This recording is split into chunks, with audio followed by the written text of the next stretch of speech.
This is our Uncle Funky's Academy. We started this year. This is our first inaugural session, so you're the first. The intent of these sessions is to help us educate ourselves about how to take care of our hair. As we grow older, even me with a hair care company, I experienced hair thinning. And so how do you start to protect our hair as we get older? We continue to promote growth, and we continue to retain and protect our hair.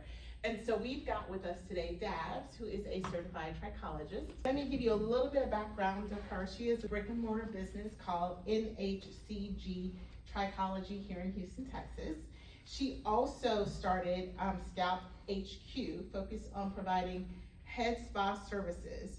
And she served hundreds of Houstonians to help them with getting real results, combining holistic restorative treatments with scientifically backed, non-invasive and micro-invasive therapies to help clients achieve hair and scalp restoration. It grows in cycles.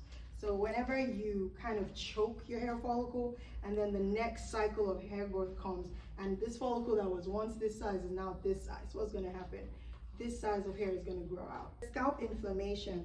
Now at this point, the scalp is screaming at you, help me, stop what you're doing now. Inflammation of the body will show up on the scalp. So that's why the scalp is very symptomatic. It will tell you what's happening generally. Always part your hair in the center, your parting size. So it should be ½ an inch.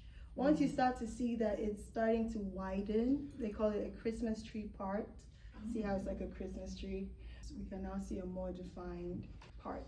So you want to cover what? I said that I read that you should use conditioner, but don't use shampoo because the shampoo dries out your hair and other reasons. Just to be clear, the whole of this year, you haven't used shampoo?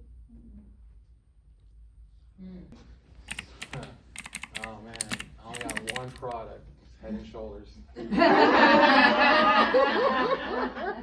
was my sister. She was like, yo, look at your hair. And I was like, so I used to have long hair, and I was just keeping it in a ponytail. I didn't know what to do with it. It went away, and I was like, damn. But I always, it was in the back, and then it started happening in the front. So I was like, oh man. And I always wore a hat, even though I had long hair. I always wore a hat, just cause it's just all my cousins wore hats, and I was, it's just a thing to do. My problem, I would wear a hat, and I'll be like, man, this hat kind of stinks. I didn't even really, I used to work outside a lot, so I wear the same hat over and over and over. His pattern of hair loss is definitely male pattern hair balding. It usually starts right there in the whorl where the hair grows from, and then kind of progresses and takes out the crown and up to the occipital bone. So let me guess, you're in your 30s? I'm 33, yeah. So usually, is your daddy bald, uncle bald? My dad, he's still got, he's trying to hold on to it. And my grandpa, I kind of look like when my grandpa was around, he looked just like this. Just on the side, really. Yeah. So if you started at 20 to really be on top of it, probably you'll have more hair than this now. So now it's just succumbing to your genes. Oh yeah, no, it's cool. I'm cool with it. Yeah. So do you deal with dandruff? Oh yeah, I do. Okay. Yeah. I mean every day I wash my hair every day. Okay. I don't know what to do with it. Should he wash his hair every day? No. No? Because especially with the Head and Shoulders, because it strips and it's almost signaling to your sebaceous gland, produce more oil. Produce more oil. Right there where that whorl is, most likely where you lost the hair. Again, remember when I said we need to see 5 strands of hair per frame to check for thinning, and you can see clearly with him it's much less. And even with the size of the strands, even if there are 2 right there, super thin, around the follicle looks like it's inflamed as well. There's a discoloration around the follicle. You guys see that discoloration? So it's given there's been some lack of blood flow for a period of time. And in his case, probably 10 years old. So he definitely has all the symptoms of a male pattern balding. Usually men at this stage will be looking at a hair transplant. in Turkey.